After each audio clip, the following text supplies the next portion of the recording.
So this is going to be one of our big tools as we watch the results come in tonight, looking at the big races like the governor's race, the Senate race, and breaking down by county how those results are coming in, comparing it to the 2020 presidential race and what the results were like then. So we're going to be looking at all this, but just how many people are going to be voting today? What do we have to sort through tonight? Let's take a look at those numbers. So in 2020, there were 6.9 million Pennsylvanians who voted. That was a presidential race, of course.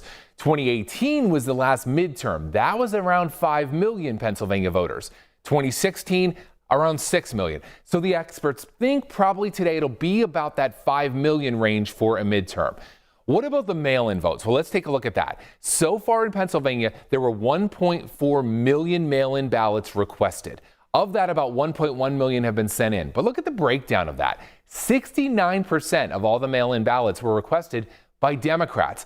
But don't read into that. That's just the way it tends to go now in Pennsylvania. Democrats tend to vote more by mail than Republicans do.